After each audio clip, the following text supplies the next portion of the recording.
She laughed. "You really think I'd ever introduce you to my parents?" Right in front of her friends. I just smiled and said, "Don't worry, you won't have to." Then I left without another word. Later that night, her best friend texted me something that made me sit up straight. I'm 29, work in digital marketing, and until 3 weeks ago, I thought I was in a solid relationship. Her name was Jessica. We'd been together for 2 years. Not perfect, but I thought we were building something real. I was wrong. Let me back up a bit. Jessica and I met at a mutual friend's birthday party. She was funny, ambitious, working her way up at a tech startup. We clicked immediately. Within 3 months, she'd basically moved into my apartment. We fell into this comfortable rhythm, grocery shopping on Sundays, Netflix every weeknight, weekend brunches at our favorite spot downtown. I thought I knew her.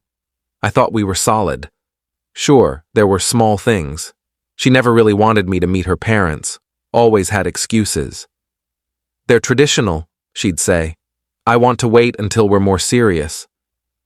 2 years felt pretty serious to me, but I didn't push. She also spent a lot of time with her college friends, which I thought was healthy. Independence in a relationship, right? I had my own friends, my own hobbies. I trusted her.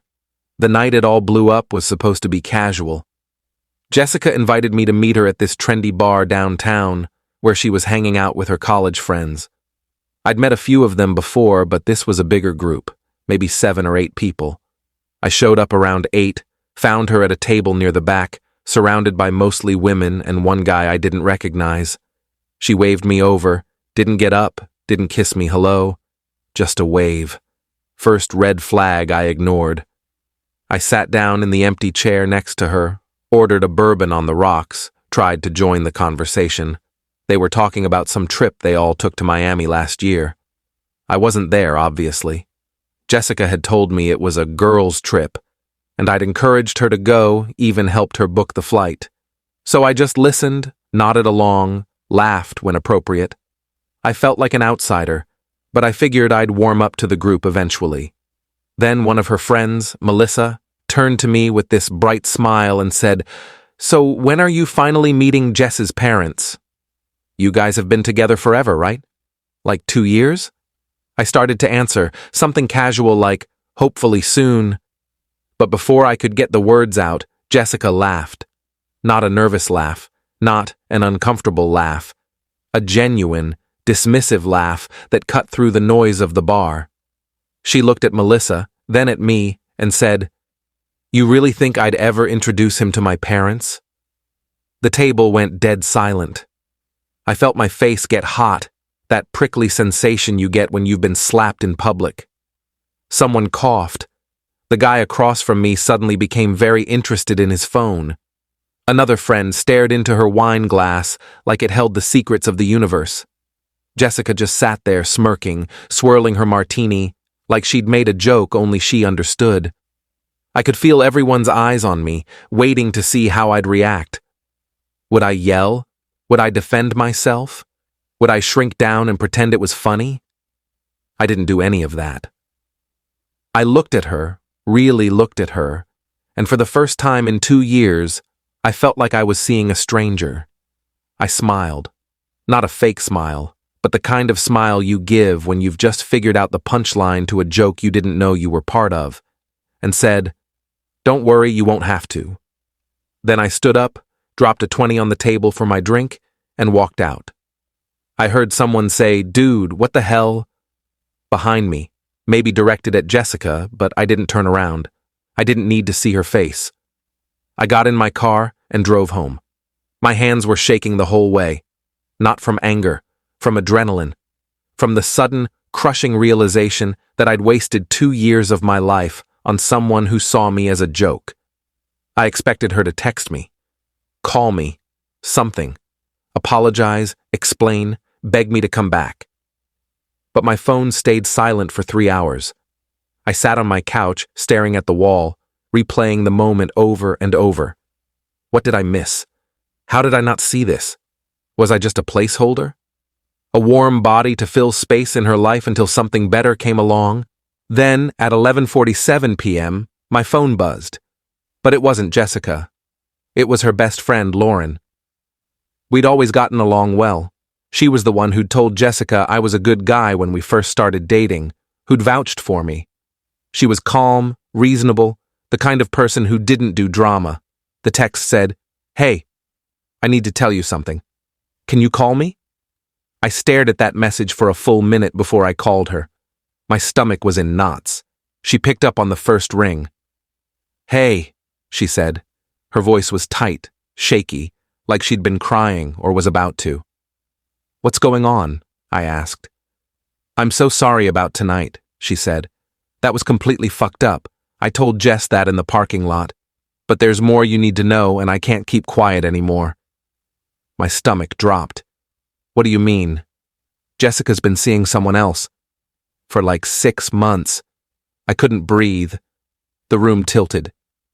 "What?" "His name is Connor. He's some finance bro she met at a networking event back in April. She's been telling us you guys are basically over, that you're just, I don't know, convenient. She said she's waiting for the right time to break up with you, but honestly, I think she just likes having you around. Financial security, emotional support, whatever. I didn't know the full extent until tonight when she was laughing about you after you left. She said you're too nice to make a fuss, that you'd just accept whatever she told you. And I couldn't sit with that anymore. You don't deserve this." I felt numb. 6 months? Yeah. I'm sorry. I thought you knew. I thought maybe you guys had some weird arrangement. But tonight made it clear you had no idea. And that's not okay. I thanked her. I don't remember what else I said. My brain was static. I hung up and sat there in the dark until 3 a.m, just processing. 6 months, half a year. All those nights she said she was working late, all those weekends with the girls, all those times she'd been distant or distracted. She'd been with him. Then I started planning. Update 1, Jessica finally texted me the next afternoon. "Hey, can we talk? I think you overreacted last night." Overreacted. Like I was the problem. I didn't respond. Instead, I called my buddy Marcus, who works in IT security. I asked him a hypothetical question about shared cloud storage and whether someone could access another person's backups. He explained it to me. Turns out, Jessica and I had been using the same iCloud family plan for over a year to save money, her idea, ironically, which meant I technically had access to her photo backups if I knew her login, which I did because she'd used my laptop 100 times and her password was saved. I'm not proud of what I did next, but I was hurt and angry and I needed to know the truth. I logged in, and there it was. Hundreds of photos. Her and this Connor guy. Vacations I thought she took with work friends. Romantic dinners. Hotel rooms with rose petals on the bed. There was even a photo of them from 2 months ago at what looked like his family's lake house, both of them in matching Christmas sweaters, his arm around her waist, her leaning into him with the kind of smile she used to give me. I felt sick. I downloaded everything.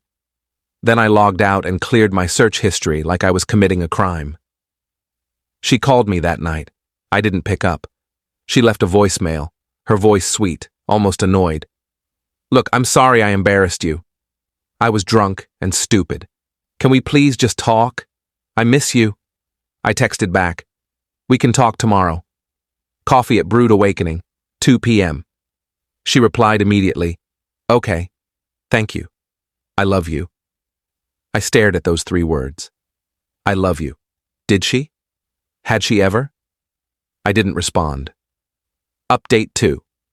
She showed up 15 minutes late, wearing the blue sundress I'd bought her for her birthday. She sat down across from me, smiling like nothing had happened, like she hadn't humiliated me in front of her friends, like she hadn't been living a double life. "Hey," she said, reaching for my hand across the table. "I'm really sorry about the other night.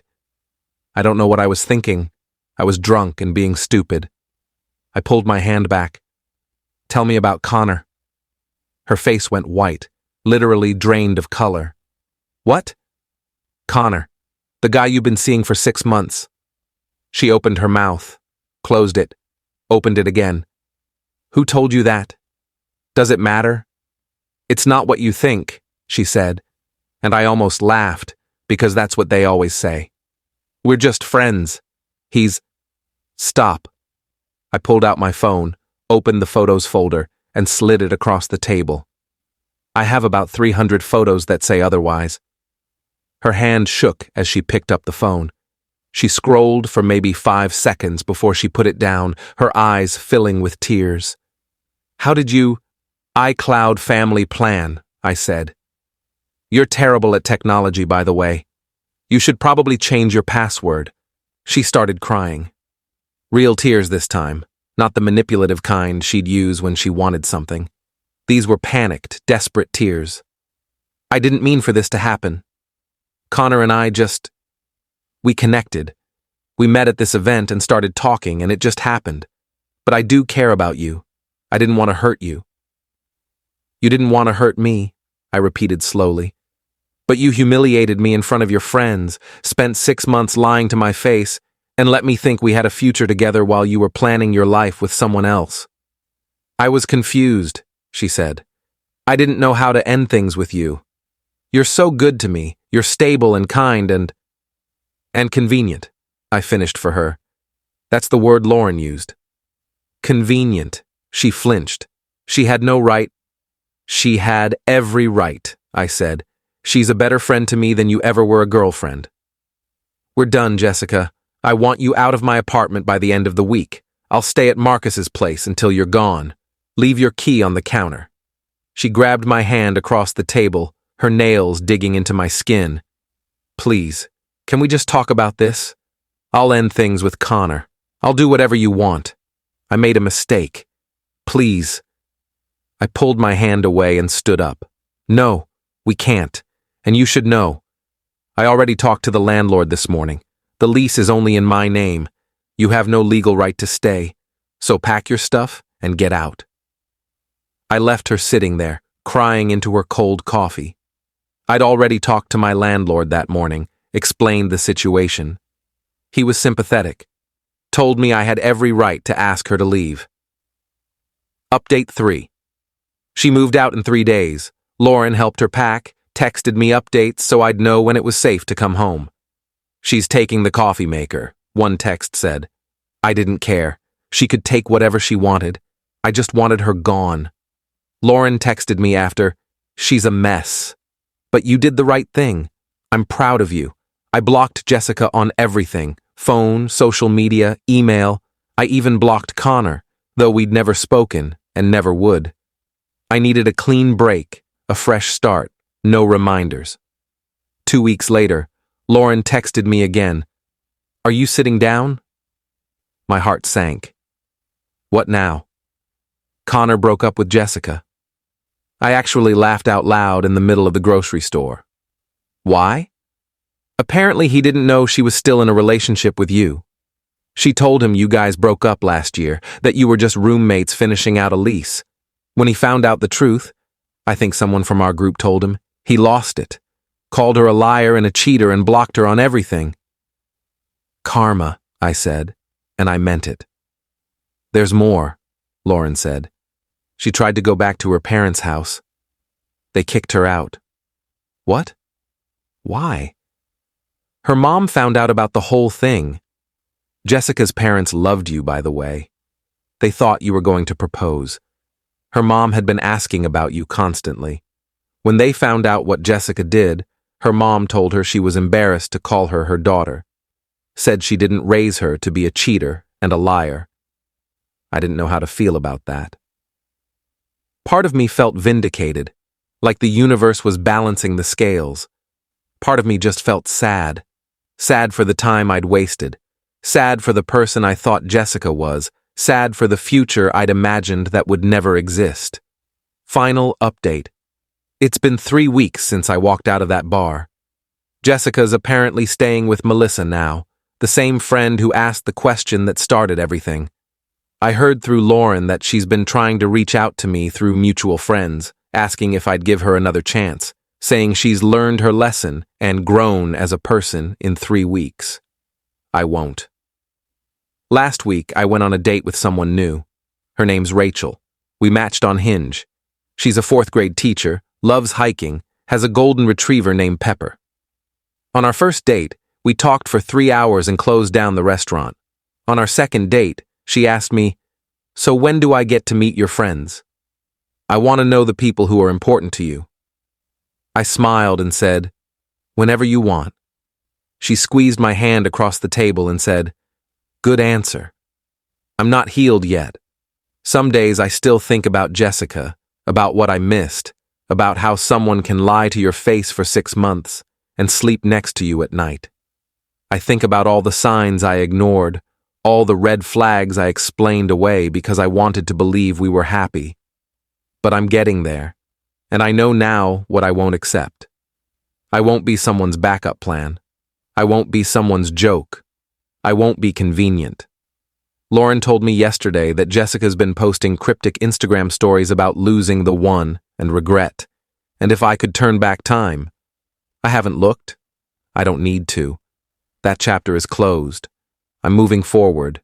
I'm building something new. And honestly, I've never felt lighter.